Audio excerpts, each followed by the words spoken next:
सो हम last class में क्या चीज को एक्सप्लेन करके रेदर एक पॉइंट आउट की थी हमने कोई चीज जिसकी वजह से हमको प्लैंक्स लाना पड़ा था। तो let us summarise last 2 classes. हमने एक चीज पॉइंट आउट की थी कि आप इलेक्ट्रोमैग्नेटिक रेडिएशन थ्योरी बड़े स्ट्रांगली बताते हो। उसका पहला पोस्टुलेट कि लाइट जो है वो कॉन्टिन्यूस ट्रेवल करती है। फिर अचानक से कहीं किसी जगह पर एक एक्सपेरिमेंट हुआ, फोटो इलेक्ट्रिक इफेक्ट। अभी कोई नोट नहीं करेगा, अभी सिर्फ सुनेंगे आप लोग, ठीक है। सारा मैं कंसोलिडेट करा रही हूँ। तो आपको अचानक कहीं एक्सपेरिमेंट मिलता है फोटो इलेक्ट्रिक इफेक्ट का, जो आके क्वेश्चन करता है इलेक्ट्रोमैग्नेटिक रेडिएशन थ्योरी को, उसके सिर्फ पहले पोस्टुलेट को।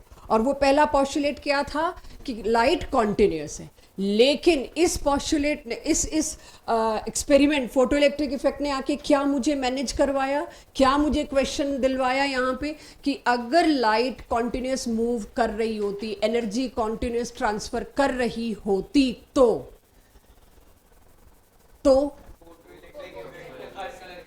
फोटो इलेक्ट्रिक इफेक्ट के लिए कोई स्पेसिफिक वेवलेंथ की जरूरत ना होती। क्या था फोटो इलेक्ट्रिक इफेक्ट?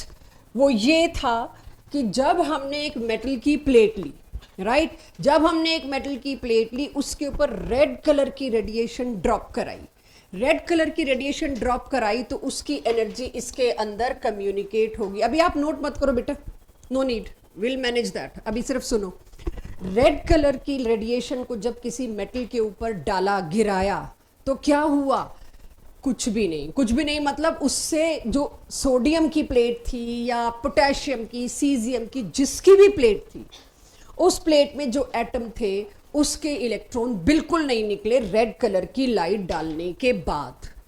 फिर हमने लाइट चेंज करी कि भाई इसकी एनर्जी इनफ नहीं होगी इलेक्ट्रॉन निकालने के लिए। यही हमने बात की थी कि डाले गए हम रेड कलर के लैंप्स पे लैंप्स लगाए गए, लेकिन इलेक्ट्रॉन इजेक्ट नहीं हुआ। मींस इसके पास उतनी एनर्जी नहीं है कि इलेक्ट्रॉन को खींच के बाहर निकाल दे। फिर हमने क्या डाली थी बच्चों? येलो कलर की लाइट। येलो कलर की लाइट से इलेक्ट्रॉन जस्ट इजेक्ट होके सरफेस तक आया। जब येलो कलर की लाइट से इलेक्ट्रॉन निकल के जस्ट सरफेस तक आया, इसका मतलब येलो कलर की रेडिएशन की जो एनर्जी थी वो किससे मैच कर रही थी? बाइंडिंग एनर्जी, यानी कि जिस स्ट्रेंथ से न्यूक्लियस ने इलेक्ट्रॉन को बाइंड कर रखा है, न्यूक्लियस ने इलेक्ट्रॉन को पकड़ के खींच के अंदर पैक किया हुआ है। और फिर हमने दी थी ब्लू कलर की रेडिएशन। ब्लू कलर की रेडिएशन हमने दी थी तो हमें क्या मिला था? इलेक्ट्रॉन इजेक्ट होने के साथ साथ आगे तक चल गया। मींस जो इलेक्ट्रॉन इजेक्ट हुआ वो सिर्फ इजेक्ट होके सरफेस पे नहीं पड़ा रहा, उसकी काइनेटिक एनर्जी बहुत ज्यादा थी। सो ये जो एक्सपेरिमेंट आया, इसने चैलेंज किया जाके इलेक्ट्रोमैग्नेटिक रेडिएशन थ्योरी के पहले पोस्टुलेट को कि सर एनर्जी कॉन्टिन्यूस मूव नहीं कर सकती। फिर प्लैंक्स आए एक्सप्लेन करने कि यस, एनर्जी कॉन्टिन्यूस मूव कर ही नहीं सकती, energy move in the form of packet. छोटे छोटे पैकेट्स में पैक होके एनर्जी ट्रेवल करती है। और आपके बहुत से सवाल थे जो मैंने तब जवाब नहीं दिए थे उस दिन की। अब अगली क्लास में इन सभी सवालों को दोबारा लेंगे। सो ये फोटो इलेक्ट्रिक इफेक्ट था, सबको याद है ये चीज? इसको एक्सप्लेन करना है मेरे को आज। दैट इज वाई अब मेरे पास साइंटिस्ट आते हैं, जो मेरी हेडिंग है explanation of photo electric effect bye Einstein with the help of Planck's theory. तो यहां से अब आपका आज का टॉपिक शुरू है। प्लैंक्स थ्योरी मेरी क्लास में अगर आती है और थोड़ा बहुत फोटो इलेक्ट्रिक इफेक्ट इतना भी सुन लिया आपने, तो आज की क्लास में आप गियर अप कर सकते हो।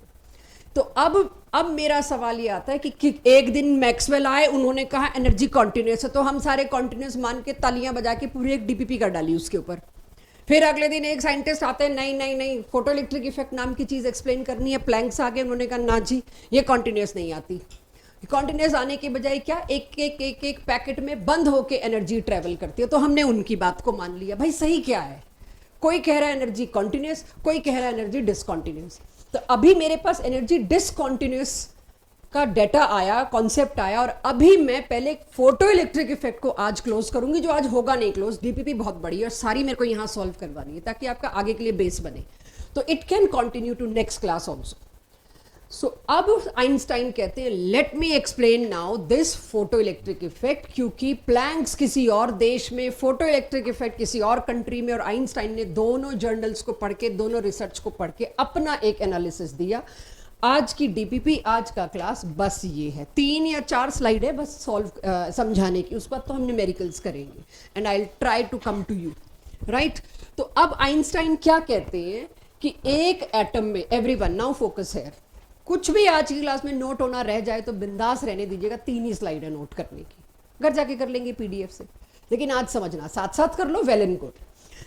एक एटम ऐसा है, चाहे ये सोडियम का है, पोटेशियम का है, हाइड्रोजन का है, किसी भी चीज का एटम है, ये एटम है। मेटल ले रही हूं क्योंकि मैंने मेटेलिक प्लेट पे फोटो इलेक्ट्रिक इफेक्ट बना के देखा, करके देखा। इसमें क्या है, न्यूक्लियस और इलेक्ट्रॉन के बीच हमेशा फोर्स ऑफ अट्रैक्शन है। न्यूक्लियस ने खींच के पकड़ के रोक रखा है इलेक्ट्रॉन को एटम के अंदर। इस फोर्स ऑफ अट्रैक्शन को क्या मैं बाइंडिंग एनर्जी बोल सकती हूं? बिल्कुल नहीं, आप पिछली क्लास का कोई दखल नहीं है। बाइंडिंग एनर्जी मतलब जिससे बंधा हुआ है, बाइंडेड है इलेक्ट्रॉन टू द न्यूक्लियस। अब अगर मैं इसके ऊपर कोई भी रेडिएशन डाल रही हूं, वो रेड कलर की हो, येलो हो, ब्लू हो, ग्रीन हो, ऑरेंज हो, कोई मर्जी कलर हो, अगर मेरे को इलेक्ट्रॉन उछाल के बाहर निकालना है इससे, तो उसकी एनर्जी इसको तोड़ने लायक होनी चाहिए, to break this binding energy. इस एनर्जी को जब तक कोई लाइट तोड़ नहीं सकती तब तक इलेक्ट्रॉन बाहर नहीं निकलेगा, बाइंडिंग एनर्जी को। तो क्या मैं एक और टर्म कॉइन कर दूं यहां पर, minimum required energy is nothing but binding energy to show photo electric effect, ताकि लाइट से इलेक्ट्रॉन उछल के बाहर आए, वो बल्ब जले।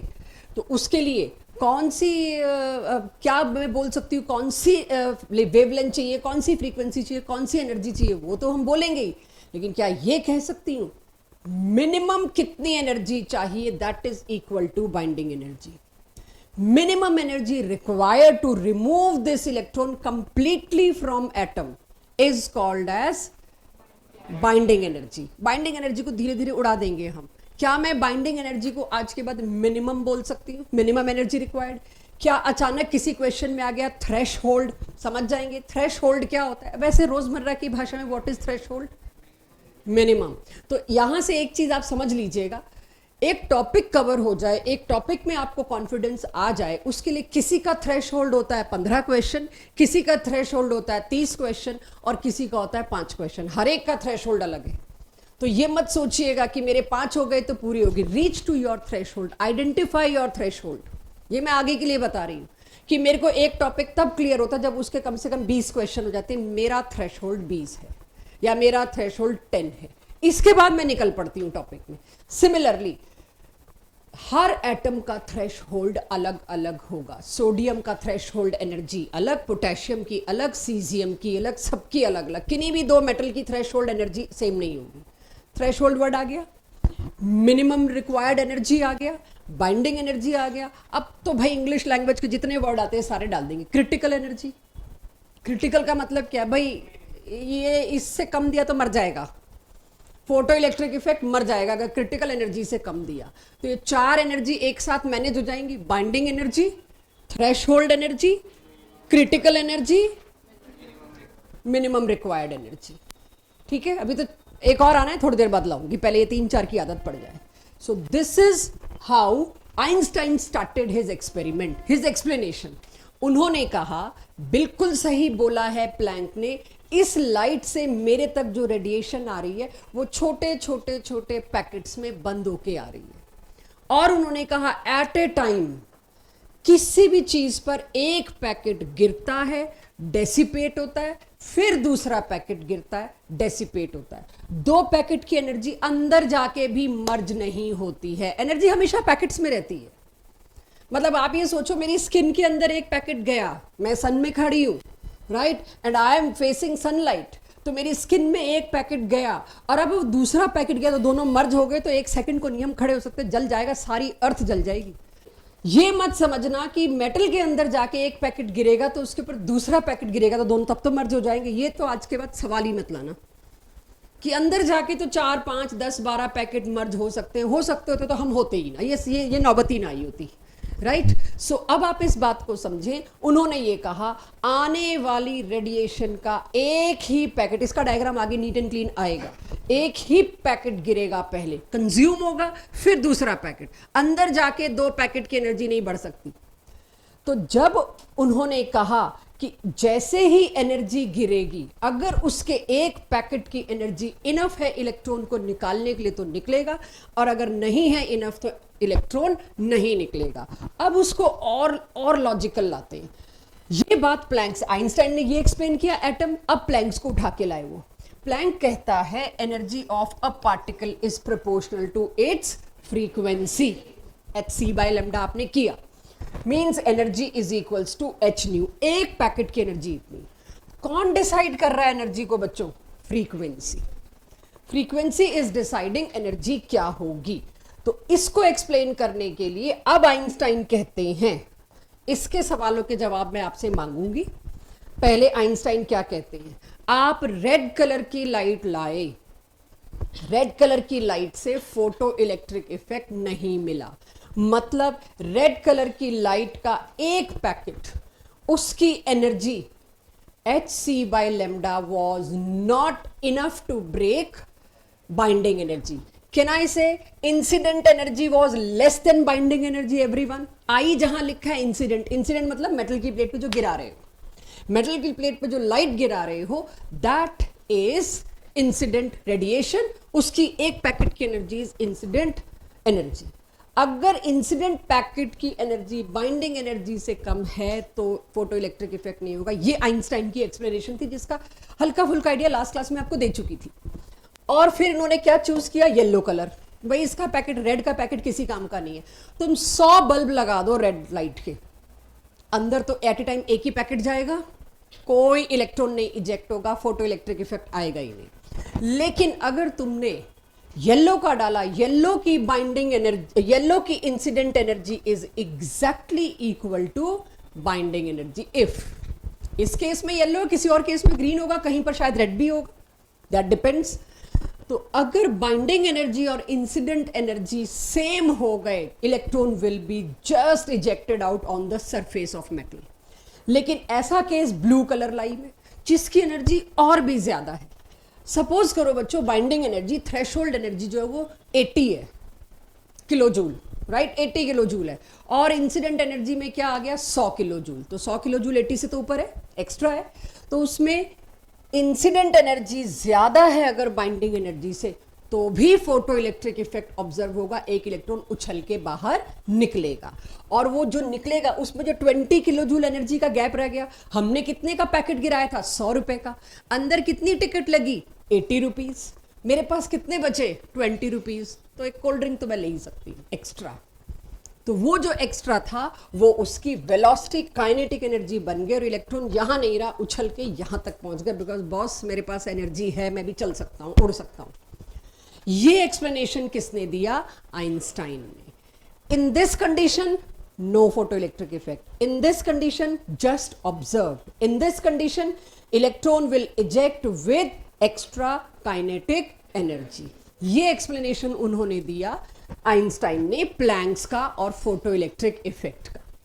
तो अब मैं आगे चलती हूं, यानी all in all photo electric effect को विद ऑल टर्मिनोलॉजी में ऐसे शो कर सकती हूं। इंसिडेंट लाइट की एनर्जी को अब आप लोग, और इजेक्टेड, क्योंकि मैंने ये डायग्राम किस लिए दिया, अब मेरे को इलेक्ट्रॉन के आगे एक शब्द यूज करना है, फोटो इलेक्ट्रॉन। आज के टेस्ट में फोटो इलेक्ट्रॉन पे बात होगी, तो आप मेरे से पूछना मत फोटो इलेक्ट्रॉन क्या होते हैं, हमने तो इलेक्ट्रॉन सुने थे। फोटो इलेक्ट्रॉन का मतलब है लाइट से निकलने वाला इलेक्ट्रॉन। तो जब मेरे पास इंसिडेंट लाइट पड़ी और वो जो इलेक्ट्रॉन उछल के बाहर निकले, उनको क्या बोलते हैं? Photo electrons. और इंसिडेंट लाइट, ये कोई भी मेटल का सरफेस, हर मेटल के सरफेस के लिए थ्रेशहोल्ड एनर्जी अलग अलग होगी। क्वेश्चंस जो होंगे, अभी मत निकालिए डीपीपी, अभी एक दो स्लाइड्स में आपको समझा के देन एक फॉर्मूला डिराइव करके विल स्टार्ट क्वेश्चंस।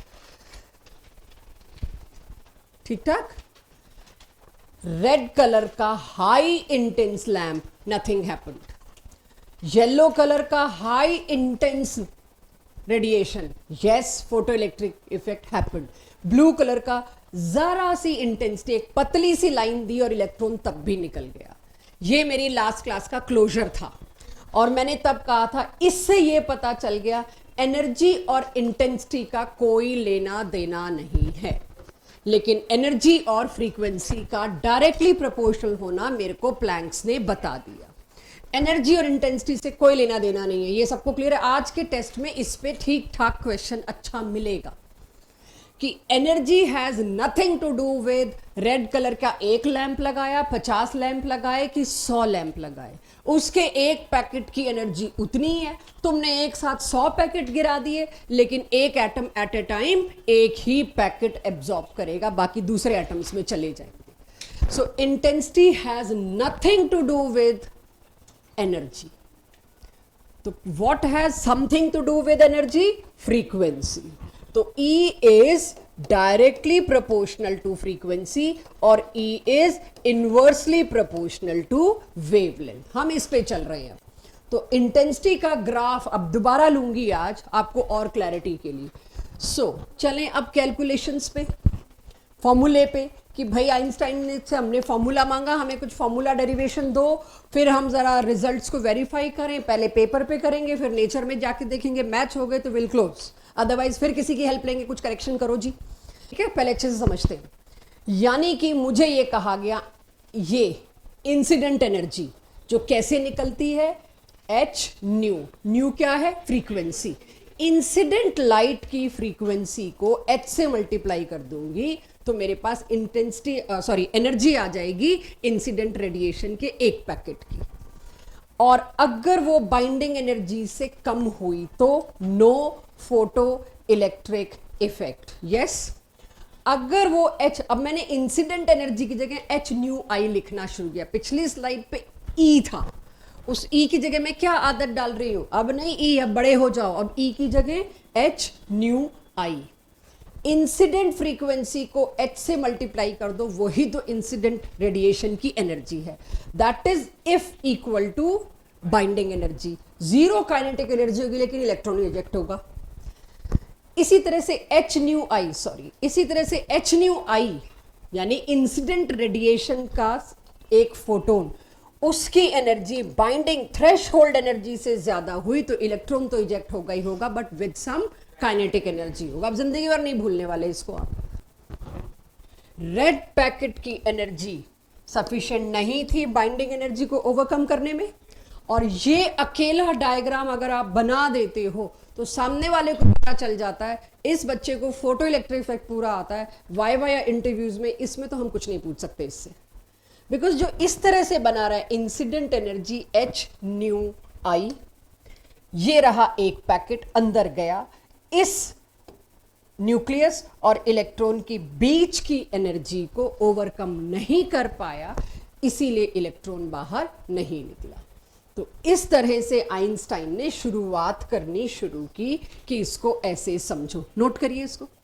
ऑल्दो अगर आपको लगे सब कुछ बार बार आ रहा है, नहीं नोट करना तो योर विश, बेशक मत करिए। कुछ कह रहे हैं?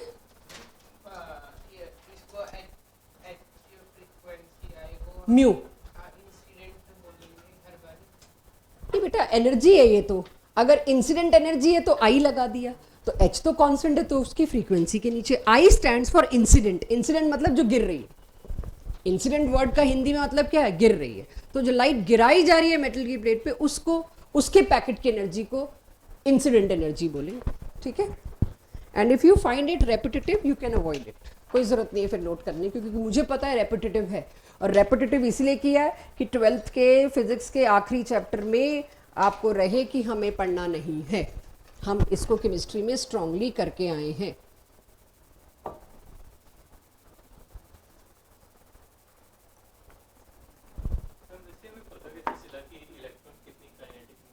यही है आज की क्लास, अब वही निकालेंगे, फिर लैब में जाके देखेंगे। और ये सवाल मैं एक्सपेक्ट नहीं कर रही हूँ कि आज कोई मेरे से पूछे।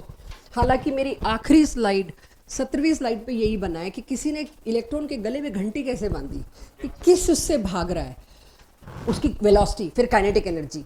अगर मैं 17वीं स्लाइड तक पहुंच पाई तो जवाब होगा, नहीं तो अगली क्लास की पहली स्लाइड पर जवाब होगा, अभी नहीं। ये बड़ा मुश्किल सवाल है, अभी यहाँ तक पहुँचाना पहले मेरे लिए टास्क है। कैसे करें ना, इलेक्ट्रॉन आज तक तो देखा नहीं। एमीटर से करंट तो मिल जाएगा बेटा, इलेक्ट्रॉन, एक इलेक्ट्रॉन की वेलोसिटी कैसे मिलेगी? इलेक्ट्रॉन एक यूनिवर्सल मैटर है, चाहे सोडियम से निकले, चाहे पोटेशियम से, चाहे सीजियम से, कहीं से भी निकले, इलेक्ट्रॉन निकल रहा है, मुझे देखना है उसकी एनर्जी, वो कितना तेज भाग रहा है, किसका इलेक्ट्रॉन तेज है, किसका स्लो है, और उसकी काइनेटिक एनर्जी की वैल्यू, एग्जैक्ट पोटेंशियल कैसे लाऊं। Little difficult. आज की 17 स्लाइड पे वही है आखिरी सवाल, लेकिन वो तब होगा जब मुझे लगेगा आप इस लायक हो गए, नहीं तो अगली क्लास के स्टार्ट में। ये एक बड़ा बढ़िया सवाल है कि कोई कैसे नापता होगा जिसको आज तक देखा नहीं, देख सकते नहीं हो तुम, और उसकी तुम काइनेटिक एनर्जी नापने चले और काइनेटिक एनर्जी तुम वेलोसिटी निकाल के दे दोगे। तो देखो लाइट को भी देख नहीं सकते, वेलोसिटी तो उसकी भी निकाल रखी है हमने, तो कुछ होगी साइंस, वो एक्सपेरिमेंट 17वीं स्लाइड पे है। इंसिडेंट एनर्जी अगर 100 थी, एवरीवन किलो जूल, उसका एक हिस्सा किस में खर्च हो गया, बाइंडिंग एनर्जी, क्रिटिकल। अब ये बाइंडिंग एनर्जी के अलावा थ्रेशोल्ड और क्रिटिकल बोलना शुरू करो बच्चों, ठीक है, लिखा मैंने वो है, मुझे पता है। सपोज 80 किलो जूल किस में गया, उसकी थ्रेशोल्ड एनर्जी में, इतना तो चाहिए ही चाहिए था, उसमें से बाकी बचा हुआ 20 वो क्या बन गया, काइनेटिक एनर्जी। क्या मैं EI इंसिडेंट एनर्जी की जगह H न्यू I लिख सकती हूँ, थ्रेशोल्ड एनर्जी की जगह H न्यू लिख सकती हूँ, नॉट, H न्यू नॉट लिखा जाता है। ये तो वो है जो लगेगा ही लगेगा, ये खर्चा तो है ही है आपका, H न्यू नॉट तो लगेगा, बचा खुचा क्या बना, काइनेटिक एनर्जी। हर एक के नीचे ये, अब देखो मैंने फिर कुछ चेंज कर दिया, now I am ignoring H। अब मैं H को इग्नोर कर रही हूँ, आपको आता है, इसको क्या बोलूं, इंसिडेंट फ्रीक्वेंसी। कम से कम इतनी फ्रीक्वेंसी देनी, सॉरी आपने दी इतनी फ्रीक्वेंसी, उसमें कम से कम कितनी फ्रीक्वेंसी देनी जरूरी थी, न्यू नॉट। अगर किसी क्वेश्चन में मिनिमम फ्रीक्वेंसी पूछी जाए, यही करना है, तो आपको ये मदद लगेगी, right, new not, this is new I, this is new not. बाकी बचा कुचा क्या है, काइनेटिक एनर्जी। क्या आप काइनेटिक एनर्जी की जगह मैं हाफ mv² लगा दूं, चलेगा मेरी क्लास को, तो लगा देते हैं फिर। पहले तो ये एवरीवन, ये दिख रहा है सबको, सिंपल जो ऊपर से लिखवा के लाई वही है, वापस लिख दिया थोड़ा बड़ा बड़ा, इधर ले जाऊं इक्वेशन में, H न्यू नॉट को उधर ले गई तो माइनस आ गया, H कॉमन ले लूं, दिस। अब ज्यादातर न्यूमेरिकल्स में तुमको ये फॉर्मूला इस्तेमाल करना होगा, नोट करेंगे अभी इसको, कि भाई H को दो बार मल्टीप्लाई करने का चक्कर खत्म, फिर उनको सब्ट्रैक्ट करने का चक्कर खत्म। What is this, incident frequency, what is this, threshold frequency. Now tell me, इस केस में फोटो इलेक्ट्रिक इफेक्ट ऑब्जर्व होगा, एवरीवन, फर्स्ट केस नहीं, क्यों, क्योंकि थ्रेशोल्ड फ्रीक्वेंसी ज्यादा है as compare to what we are giving, that is incident frequency. इस case में जस्ट ऑब्जर्व, इस केस में बढ़िया करके ऑब्जर्व विद काइनेटिक एनर्जी। तो मैंने H हटाया और तो कुछ नहीं किया। लास्ट स्लाइड पे EI E नॉट कर रही थी, इस स्लाइड पे न्यू I और न्यू नॉट कर रही हूं। अब इसको नोट करिए, इसलिए लिखा है कि एक आधी जगह पे अपने आप घुसा देंगे उसको, यही बात। थ्रेशोल्ड एनर्जी को मिनिमम रिक्वायर्ड एनर्जी के साथ साथ एक और नाम देते हैं, वर्क फंक्शन, W नॉट। इसको एक और नाम देते हैं वर्क फंक्शन। मिनिमम कितना वर्क करना पड़ेगा ताकि इलेक्ट्रॉन इजेक्ट आउट हो सके, तो उसको वर्क फंक्शन भी बोला जाता है। Clear everyone? चलें आगे, हो गया नोट सभी बच्चों के पास?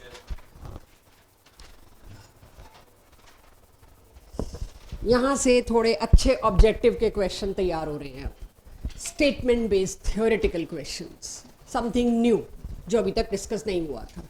जो assertion, reason, multiple correct statement, JEE NEET के जो अच्छे क्वेश्चन है वो यहां से शुरू हो जाते हैं, थ्योरी वाले। न्यूमेरिकल तो अभी पहुंच रहे हैं। इजेक्शन ऑफ इलेक्ट्रॉन सिर्फ और सिर्फ किस पर डिपेंड कर रहा है बच्चों? एनर्जी ऑफ इंसिडेंट रेडिएशन या लाइट या व्हाटएवर। नंबर कितना होगा फोटो इलेक्ट्रॉन्स का, इसको जरा ध्यान से, कितने इलेक्ट्रॉन्स इजेक्ट होंगे। अब समझो बच्चों, अगर मैंने ब्लू कलर की लाइट ली, हमें पता है ब्लू कलर से तो सोडियम पे इलेक्ट्रॉन इजेक्ट हो जाता है इजीली, क्योंकि उसके एक पैकेट की एनर्जी बाइंडिंग एनर्जी से काफी ज्यादा है। इजेक्ट छोड़ो, वहां तो काइनेटिक एनर्जी के साथ निकलता है।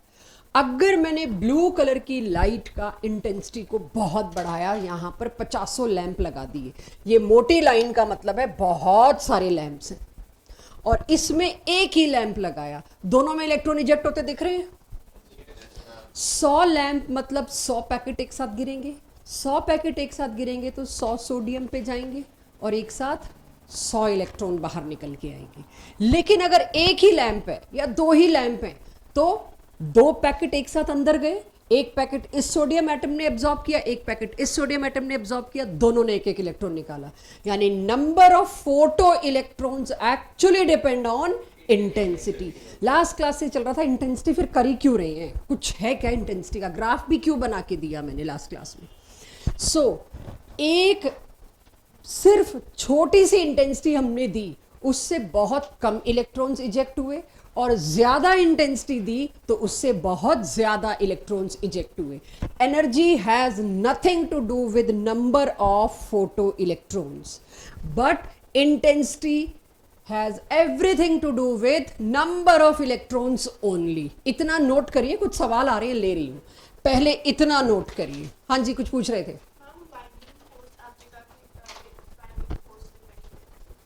बाइंडिंग फोर्स हर एटम की अलग अलग होती है। हाँ हाँ बिल्कुल, आज लूंगी वो केस। हाँ बहुत कम है, बड़े आराम से निकल जाएगा इलेक्ट्रॉन। इसीलिए फोटोवोल्टेइक सेल में सीजियम सबसे ज्यादा यूज किया गया है। जितना भी सोलर पैनल है उसके अंदर सीजियम इज यूज्ड। ये आपकी क्लास 11th की वॉल्यूम 2 में पहला चैप्टर आएगा, दूसरा चैप्टर आएगा एस ब्लॉक, वहां भी पढ़ेंगे कि why caesium is used in photovoltaic cells, क्योंकि उसका बाइंडिंग फोर्स सबसे कम है। आज तो इसमें बड़े बड़े क्वेश्चन हैं, बड़ा मुश्किल है, मिल तो जाता है, बट प्योर क्या मतलब, एक तरह से उसका वो बनाना होता है हमको इलेक्ट्रोड। तो अब कहने को तो कोई कहे सोडियम, सोडियम इतना it will catch fire when it come to atmosphere, तो वो हम यूज नहीं कर सकते। तो हमें जब चूज करना होता है ना मेटल, तो हम ऐसा चूज करते हैं जो जिसकी कॉस्ट भी एफिशिएंट हो, जिसको ले मैन तक पहुंचाया जा सके। There are lots of factors, वो ही पढ़ेंगे अभी आप पूरा 2 साल में, ठीक है, तो वो धीरे धीरे पढ़ेंगे। ये सबके पास आ गया, और इसका मतलब क्या है, नंबर ऑफ फोटो इलेक्ट्रॉन किस बात पे डिपेंड कर रहे हैं, सिर्फ और सिर्फ इंटेंसिटी पे। अगर मैंने इंटेंसिटी डबल करी, number of photo electron double, intensity quadruple करी तो नंबर ऑफ फोटो इलेक्ट्रॉन भी क्वाड्रपल हो जाएंगे, डायरेक्टली बढ़ जाएंगे। लेकिन इंटेंसिटी अच्छा, और अगर नंबर ऑफ इलेक्ट्रॉन बढ़ रहे हैं तो करंट की वैल्यू हाई होती जाएगी, करंट हाई आता जाएगा, एम मीटर में रीडिंग बढ़ती जाएगी। तो एम मीटर में 1 एम्पियर की जगह 1.2 एम्पियर हो गया, इसका मतलब इलेक्ट्रॉन ज्यादा निकल रहे हैं। इलेक्ट्रॉन ज्यादा निकल रहे हैं मतलब पक्का इंटेंसिटी बहुत ज्यादा है, बहुत सारे पैकेट्स एक साथ फेंके जा रहे हैं मेटल पे। क्लियर? ये सारा एक्सप्लेनेशन आइंस्टाइन ने दिया था और किसी के पास नहीं था। अगर अब रेड कलर की इंटेंसिटी भी हाई कर दूं और लो कर दूं, दोनों केसेस में किस में इलेक्ट्रॉन ज्यादा निकलेंगे? एक केस है मेरे पास हाई इंटेंसिटी, एक केस है मेरे पास लो इंटेंसिटी रेड कलर। किस केस में इलेक्ट्रॉन ज्यादा निकलेंगे? निकलेंगे ही नहीं, क्योंकि सोडियम मेटल पे तो रेड कलर से कोई इजेक्शन ही नहीं होता। बढ़ा लो तुम इंटेंसिटी। ये तो लास्ट क्लास से रिपीट कर रही हूँ कि मुझे लगा शायद कोई फ्लो में बोल जाए, हाँ इसमें भी मैम यही होंगे, आप ही ने बोला है, तो गलती करवानी थी, but good that you didn't fall into my trap. तो रेड कलर की दे दो तुम कितनी भी इंटेंसिटी, उससे इलेक्ट्रॉन इजेक्ट होगा ही नहीं। अभी मैं सोडियम मेटल की ही बात कर रही हूँ, वही करूँगी एक स्टैंडर्ड बना के। एनीवन, एनी इशू टिल है? Anyone, anything else?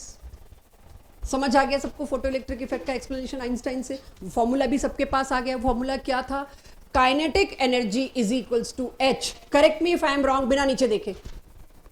Kinetic energy is equals to H bracket में nu naught minus nu I, wrong, nu I minus nu naught. Number of photo electrons derived by या driven by intensity, ejection of electron driven by energy और frequency, one as the same thing. So अगर तुमने intensity को बढ़ाया तो number of electrons ejected बढ़ेंगे, current बढ़ेगा, कोई फर्क नहीं पड़ेगा एनर्जी पे। उसी बात को वापस लिख दिया। It is just repetition, nothing else, जो आपको बार बार बता रही हूं। अब निकालिए डीपीपी आज की। कोई नोट कर रहे हैं तो आई विल वेट, मैं वेट करूंगी जो लोग नोट कर रहे हैं। अब डीपीपी भी निकाल ली, डिस्ट्रीब्यूशन भी हो गया, सबके पास है। चलो जी ग्राफ चेक, तीनों ग्राफ जो मैंने बनाए हैं वो सही है कि गलत है। अभी डीपीपी का क्वेश्चन नहीं है, डीपीपी निकल गई है ना सबके पास। चेक नंबर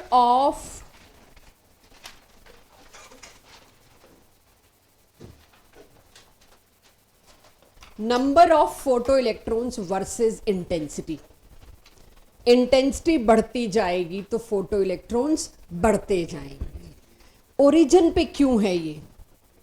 अगर आपने किसी भी कलर की इंटेंसिटी 0 दी, मतलब लाइट ही नहीं दी, तो इलेक्ट्रॉन भी 0 होगा।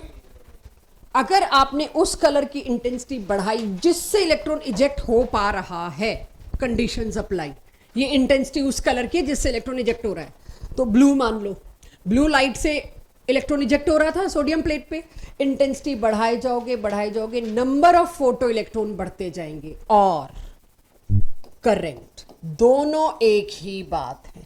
धीरे धीरे नंबर ऑफ फोटो इलेक्ट्रॉन हटता जाएगा, करंट उसकी जगह लेता जाएगा। तो इंटेंसिटी बढ़ी तो करंट भी बढ़ेगा। बनाइए ग्राफ को। और कोई डाउट है इसमें तो बताओ कि ग्राफ ऐसे कैसे बना दिया आपने।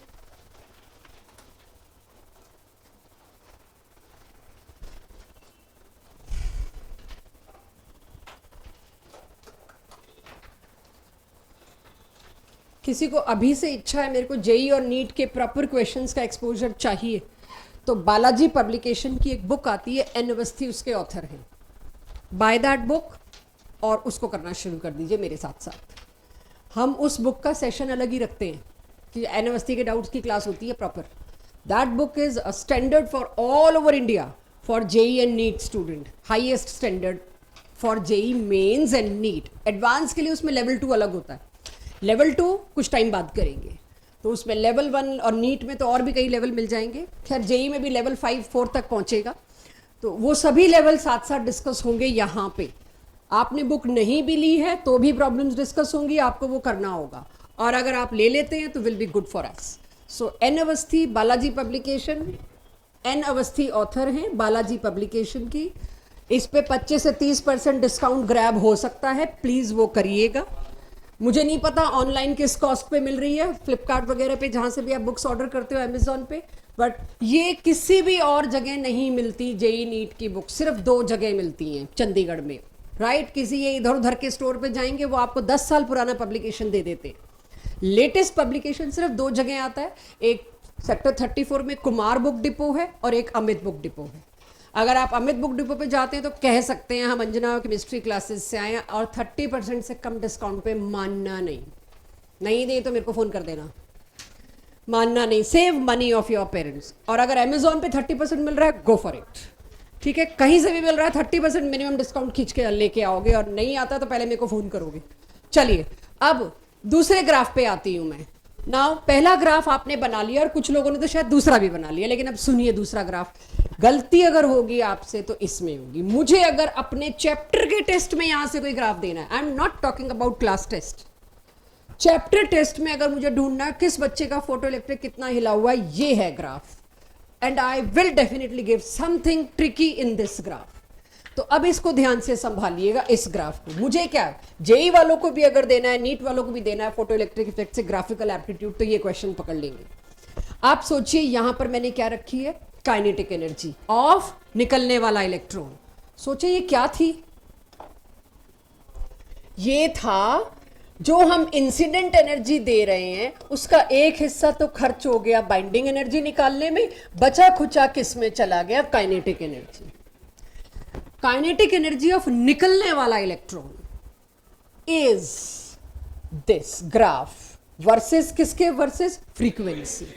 अब आप इसके 0 से समझना बच्चों, खराब ना करना इस ग्राफ। ये इसका 0 है, 0 माने फ्रीक्वेंसी इज 0।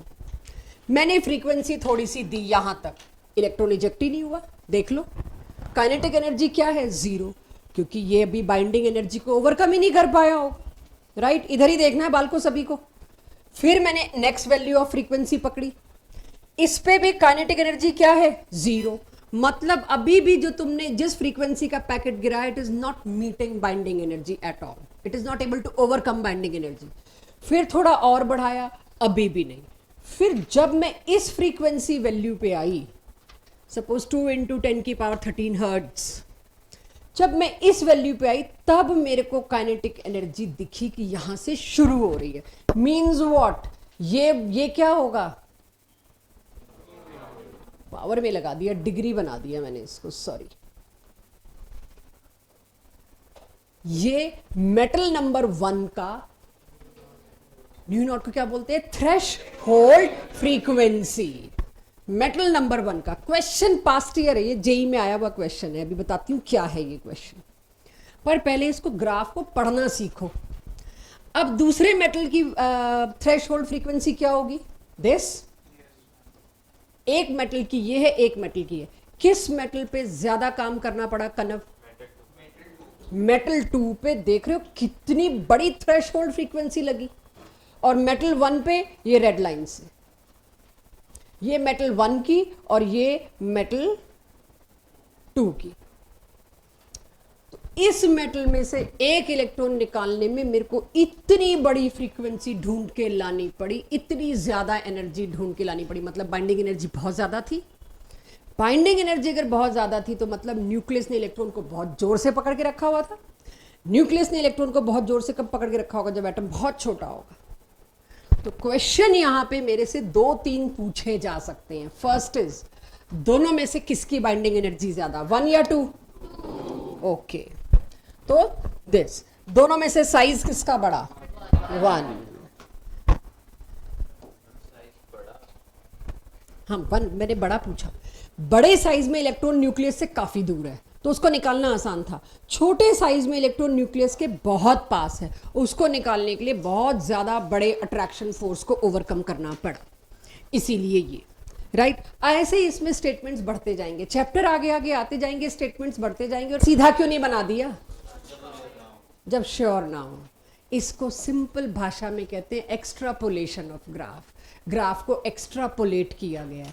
ये तो मेरे को लैब में मिल गया जब ग्राफ, ये सब क्लास 12th के 3 चैप्टर जो केमिस्ट्री के हैं वो हैं ग्राफिकल एप्टीट्यूड पे। ग्राफिकल एप्टीट्यूड की पूरी मुझे वो अलग देनी पड़ती है बुकलेट, ग्राफ ही ग्राफ है जिसके अंदर पूरी 12th की केमिस्ट्री की, तो वहां भी बनेंगे हम लोग इस लायक। बट जब भी कोई डेटा मेरे पास एक्सपेरिमेंटली आ रहा है, शुरू से आखिर तक मैं क्या देख रही हूँ, लाइन एक ही चीज पे चली आ रही है। अगर लाइन यूं आ रही होती तो मुझे नहीं पता आगे यूं जाएगी कि यूं जाएगी कि यूं जाएगी, लेकिन पूरी लाइन ऐसे ही गई। जब भी कुछ स्ट्रेट लाइन आता है जो आप फिजिक्स में अभी पढ़ेंगे या पढ़ रहे होंगे, उसको एक्स्ट्रापोलेट करना पॉसिबल है। इससे कम तो मैं एटम के अंदर तो घुस के नहीं देख रही कि मैंने कम वाला दिया तो उसका क्या हुआ। मैंने लास्ट क्लास में भी कहा हीटिंग इफेक्ट में लग गया होगा, मेटल गर्म हो गया होगा, इधर उधर कुछ हो गया होगा, वाइब्रेशंस में कन्वर्ट हो गया होगा।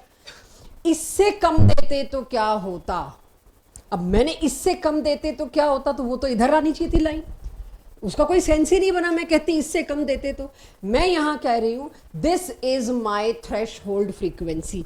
यहां से मेरे को काइनेटिक एनर्जी मिलनी शुरू हुई। It is something in negative. ये हिस्सा ग्राफ का किस में जाएगा, नेगेटिव। ये हिस्सा किस में जाएगा, positive. Kinetic energy can never be in negative, possible ही नहीं है कि तुम काइनेटिक एनर्जी को नेगेटिव में लेके आओ। सो काइनेटिक एनर्जी और इंटेंसिटी, मुझे अब ये बताओ, अगर मैं लाइट के जो इंटेंसिटी है उसको बढ़ाए जाऊं उससे क्या चीज पे असर पड़ता है, नंबर ऑफ फोटो इलेक्ट्रॉन्स बढ़ते हैं, लेकिन बाइंडिंग मतलब कितनी एनर्जी उस एक पैकेट में, उससे कोई फर्क नहीं पड़ता।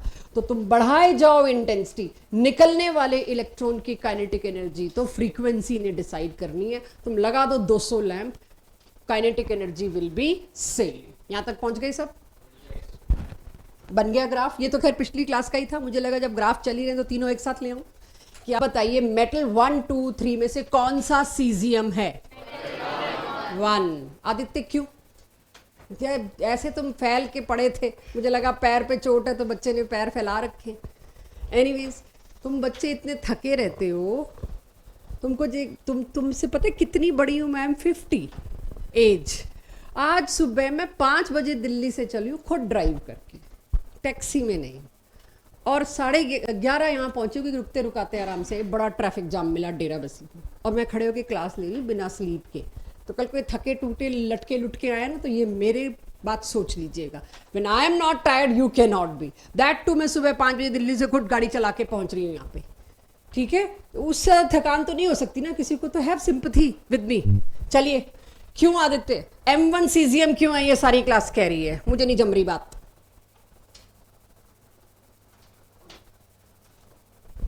तुमसे पूछ थोड़ी रही हूँ, तुम्हारा कोई सवाल है तो बोलो।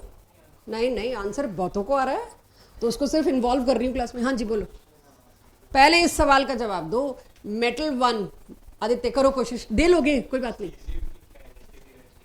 काइनेटिक नहीं, बाइंडिंग, कोई बात नहीं दक्ष, लेट हिम।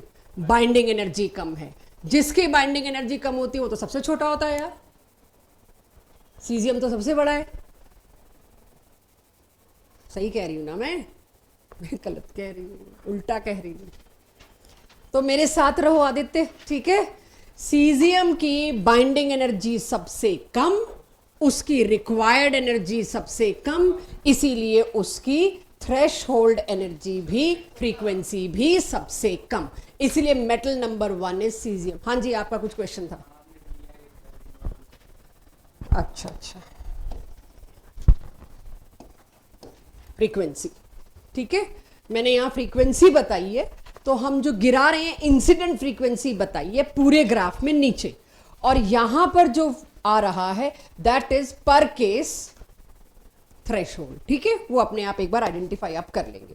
ये क्वेश्चन आपकी आज की डीपीपी में ऑब्जेक्टिव में एक गया हुआ भी है, तो मैंने करा दिया। जो आज आपको डीपीपी दी है उसका पन्ना पलटेंगे तो ये क्वेश्चन आपको मिल जाएगा, दिख जाएगा सेम।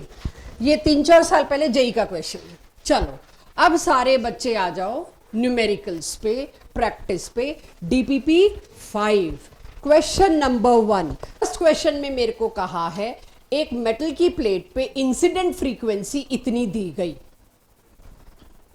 एक प्लेट पर हमने एक रेडिएशन इंसिडेंट कराई जिसकी फ्रीक्वेंसी इतनी गिवन है।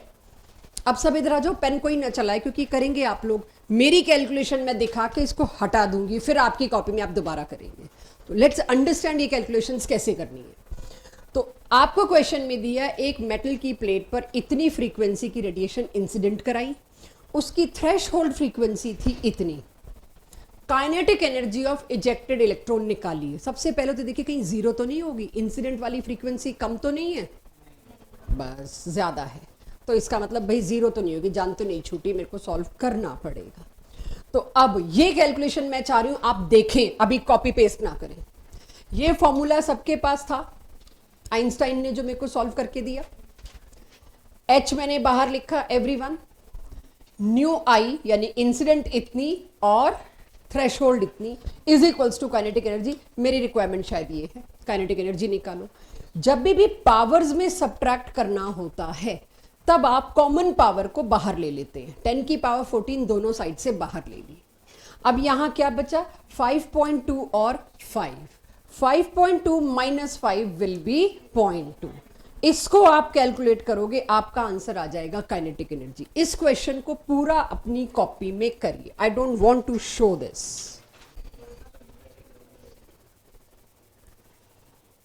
आइए थर्ड क्वेश्चन। जिन्होंने पिछली डीपीपी में वो मोल वाला पार्ट नहीं किया वो आज फिर फंसेंगे, और अभी आगे आगे बिना बताए मोल कहीं भी आ जाएगा। तो कुछ लोगों ने तो आज मेरे से, और मैंने हाथ पे भी लिखा था कि मेरे को क्लास में मोल पे बात करनी है। 3-4 बच्चों ने डाउट सेशन में पूछा था व्हाट इज अ मोल, क्या होता है mole. What is a century 100, what is a dozen 12। इस तरह से what is a mole 6.023 into 10 की पावर 23 पार्टिकल्स का एक साथ होना, उसको कहते हैं एक मोल। केमिस्ट्री लैंग्वेज में, केमिस्ट्री सब्जेक्ट में काउंटिंग की यूनिट मोल है। Now focus on question number 3, जो आपका यूनिटरी मेथड क्लास 9-10 में ठीक करके ठोक बजा के भेजना चाहिए था, आपको आना चाहिए था, वो अब बता रही हूं मैं। और every second student is asking this, not this year, every year. तो अब आप समझिए, इस क्वेश्चन में आपको दे रखा है इतनी वेवलेंथ इंसिडेंट कराई गई। ये तो अब सबको पता है कि 300 नैनोमीटर को आप ये लिख सकते हैं। उसके बाद काइनेटिक एनर्जी दे दी निकलने वाले इलेक्ट्रॉन की, दैट इज इतनी, और यूनिट में क्या है? जूल पर मोल, मतलब एक मोल की एनर्जी इतनी। अगर एक मोल की एनर्जी इतनी है, मोल की जगह क्या लिख सकती हूं मैं, 6.023 इंटू 10⁻23। एक मोल इलेक्ट्रॉन्स निकलते तब इतनी एनर्जी थी। एक ही इलेक्ट्रॉन निकलना था, पर एटम या पर इलेक्ट्रॉन निकालो पर मोल की जगह, पर इलेक्ट्रॉन। तो वो कैसे निकालोगे बच्चों, वो काइनेटिक एनर्जी कैसे निकालोगे? Have a look, copy paste मत करना इसको, ये मेरी मेहनत है। काइनेटिक एनर्जी एक मोल की इतनी, इसको अगर एवोगैड्रो नंबर से डिवाइड कर दोगे तो वो एक इलेक्ट्रॉन की आ जाएगी। तो जब मैंने ये किया तो ये किसकी काइनेटिक एनर्जी आई? निकलने वाले एक इलेक्ट्रॉन की। ये एनर्जी किसकी थी? गिरने वाले एक फोटोन की। आपका जेन्युइन सवाल क्या आना चाहिए था यहां पे? अभी तो मैं किसी और ही लेवल पे हूं कि भाई मेरे को तो भी मोल बताना है, लेकिन आपका जायज सवाल क्या था? क्या जरूरत है मैम पर एटम कन्वर्ट करने की, क्यों नहीं मोल में चल लेते? ये अपने आप से सवाल पूछो, और ये जेईई नीट में ट्रिक दी जाएंगी कि क्यों आप एक एटम में कन्वर्ट कर रहे हो। आपसे सवाल पूछूंगी ये किसकी एनर्जी है? इंसिडेंट लाइट की। इंसिडेंट लाइट की कितने पैकेट की? एक पैकेट की। एक पैकेट एक ही एटम पे गिरेगा और निकालेगा तो एक ही इलेक्ट्रॉन निकालेगा। तो तुम यहां पर काइनेटिक एनर्जी एक मोल की कैसे पुट कर सकते हो? कोई लॉजिक नहीं। इसीलिए ये बात इस क्वेश्चन को रटने के हिसाब से मत करिएगा, जहां भी पर मोल आएगा ना हम नीचे मोल कर देंगे, नहीं। आप ये समझिए जब ये एक पैकेट है, ये एक एटम की बाइंडिंग एनर्जी है, तो ये भी तो एक इलेक्ट्रॉन की काइनेटिक एनर्जी होनी चाहिए। अब सॉल्व करो बच्चों। एक सेकेंड, हाँ सॉरी बोलो आंसर। आप क्या कह रहे हो? आंसर पे आते हैं बच्चे, पता नहीं मैंने निकाल भी रखा है। रुको रुको एक सेकंड। बाइंडिंग एनर्जी तो इतनी आई है, पहले तो बाइंडिंग एनर्जी पूछी हुई है ना, उसके बाद का आगे। हाँ तुम क्या कह रहे हो, क्या किया है? चलो यार इतना चलने दो, इतना मेरे को एक्सक्यूज कर दो, 2.8 या 2.7। अब आप इसको हो सके तो खुद से करने की कोशिश करिए, मेरा मत देखिए। तो क्वेश्चन 8 का मतलब समझिए आप मेरे साथ please. Everyone stop doing whatever you are doing. छोड़ दो पेन। मान लीजिए कोई इलेक्ट्रॉन, इलेक्ट्रॉन छोड़ो, आप में से कोई यहां से लेके यहां तक भाग रहा है, तो उसकी कोई वेलोसिटी है? वेलोसिटी है तो उसकी काइनेटिक एनर्जी है। अब उसकी काइनेटिक एनर्जी का मेजर करने का मेरे पास एक तरीका है, और वो तरीका क्या है? उसको रोकने के लिए जगह जगह बीच में मैंने एनर्जी बैरियर्स लगा दिए। अगर कोई यहां से भाग रहा है और पहली जगह एक ऐसा बैरियर आया जिसकी एनर्जी बहुत ही कम थी, वो उस बैरियर को तोड़ के भाग के चला जाएगा, राइट? ऐसे बीच बीच में मैंने बैरियर्स लगाए, और एक जगह ऐसी पहुंचा कि जैसे ही वो टकराया इस पर्टिकुलर बैरियर से, एकदम इमिडिएटली वहीं पहुंच गया। मैं पढ़ा लूं, उसके बाद हाथ खड़ा करना। एकदम टकराया और लौट गया, मतलब इस बैरियर की एनर्जी और इस इलेक्ट्रॉन या इस पर्सन की एनर्जी एग्जैक्टली इक्वल थी। काइनेटिक क्यों नहीं, मैंने रखी थी, तो यहां अभी थोड़ी देर के लिए कोई क्या क्यों क्या नहीं करेगा। सुनिए, I am trying to give you a very difficult thing which first lecture of this is difficult to deliver, but I am trying. So अगर कोई पर्सन भाग के आ रहा है और मुझे उसका पोटेंशियल, एनर्जी को पोटेंशियल भी कहते हैं, मुझे उसकी काइनेटिक एनर्जी या मुझे उसका पोटेंशियल पहचानना है, तो मैं अलग अलग अलग अलग बैरियर्स लगा दूं। जिस बैरियर से टकरा के वो वापस वहीं लौट गया, मतलब जितनी वेलोसिटी से, एनर्जी से वो यहां आया था, वापस वहीं पहुंच गया, मींस एग्जैक्टली इक्वल हो गई। कहीं ऐसा बैरियर था टकराया और इतना सा होके गिर गया, कहीं था टकरा के थोड़ा और आगे होके गिर गया, लेकिन जहां पर टकरा के वो एग्जैक्टली वहां पहुंच गया, that is equal to potential, और that is equal to kinetic energy of the person और kinetic energy of the electron. अब इस क्वेश्चन की लैंग्वेज पे आते हैं, पढ़िए मेरे साथ साथ और सुनिए। ये क्वेश्चन कह रहा है, 8th question, ejection of the photoelectron from silver metal in a photoelectric effect experiment can be stopped by applying इतनी वोल्टेज। एक इलेक्ट्रॉन को रोकने के लिए इतनी वोल्टेज देनी पड़ी, तो ये इसका स्टॉपिंग पोटेंशियल हो गया। स्टॉपिंग पोटेंशियल किसके बराबर होगा? वेरी गुड, काइनेटिक एनर्जी के बराबर। तो स्टॉपिंग पोटेंशियल दिया है, मतलब क्या दिया है, काइनेटिक एनर्जी दी है। तो इलेक्ट्रॉन की, ये एनसीईआरटी बैक एक्सरसाइज का क्वेश्चन है, इलेक्ट्रॉन की काइनेटिक एनर्जी आपको दे दी, इंसिडेंट रेडिएशन आपको दे दी 256.7 नैनोमीटर। अब आपको क्या निकालना है, work function. What is work function? इधर मैं सॉल्व करती हूं, उधर आप सॉल्व करिए, देखें हु विंस। आई नो बच्चे जीतेंगे स्टिल। हाँ जी हाँ जी, जूल्स में कन्वर्ट करना पड़ेगा, एक इलेक्ट्रॉन पे इतना वोल्ट लगाया। यस यस, वही मैं कर रही हूं, एक एक स्टेप आपको करा चुकी हूं, बट ये मानती हूं कि अभी आप भूल गए होंगे, इसलिए यू कैन आस्क।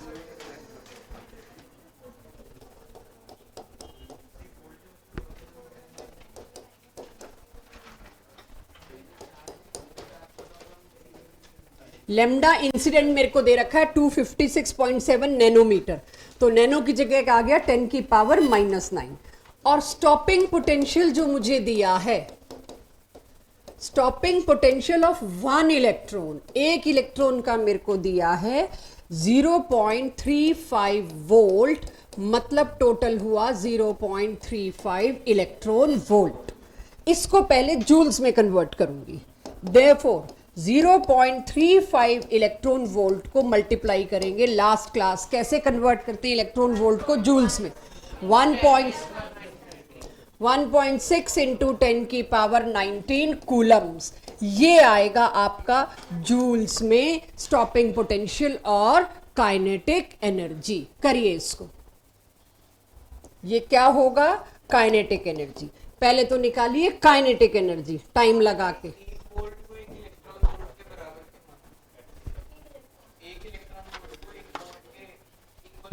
क्यों नहीं, सुनो, अब मेरे लिए केमिस्ट्री में सबसे छोटा चार्ज क्या है, एक इलेक्ट्रॉन। एक इलेक्ट्रॉन यानी कि 1.67 इंटू 10 की पावर -19 कूलम्स पर जब तुम 1 वोल्ट का पोटेंशियल लगाओगे तो उससे जो एनर्जी बनेगी वो बनेगी 1 इलेक्ट्रॉन वोल्ट। इसको 1000 बार भी पूछना पड़े पूछिए, क्योंकि जब आप यूनिवर्सिटी बुक खोलेंगे और आप देखेंगे मैम जूल्स तो कहीं है ही नहीं, सारा तुमने इलेक्ट्रॉन वोल्ट भर रखा है, आना इलेक्ट्रॉन वोल्ट में। जूल्स मतलब इजी कर दी बात मैंने। जितना भी आप past year JEE Mains advance NEET question देखेंगे, it is handling in electron volt, वो मैं अब शुरू करूंगी। आज के मेरे टेस्ट में एक ही न्यूमेरिकल है, बाकी सारे थ्योरेटिकल है, और वो इलेक्ट्रॉन वोल्ट में है।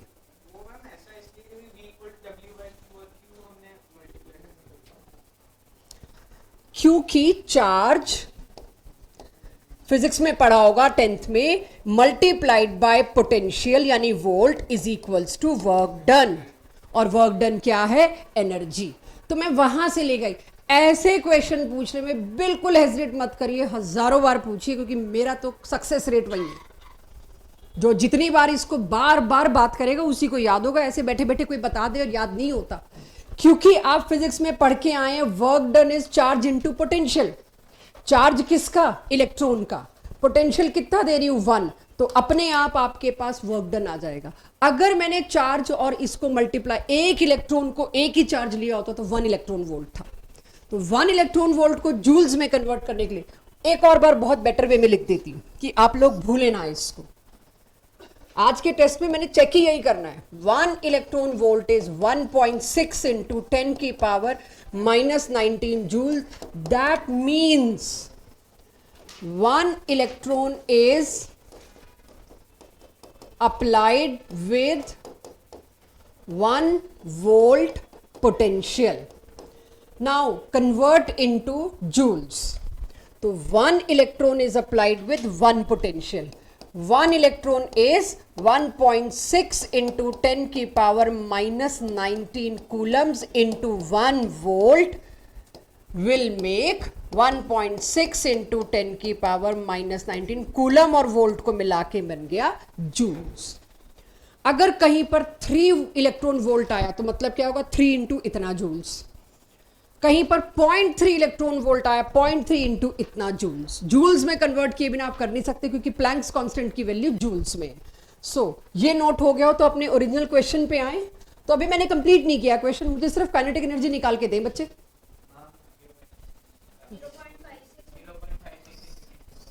0 से मत शुरू करो ना आंसर।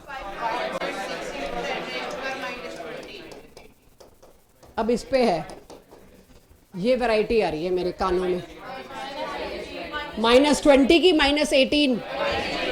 देखो कैसे गोलमोल बोला है, क्योंकि समझ भी ना पाए 18 बोल रहे हो कि 20 बोल रहे हो। ये कोई बात है? ये सही आंसर। चलो, काइनेटिक एनर्जी आ गई, बिग डील। अब करो क्वेश्चन।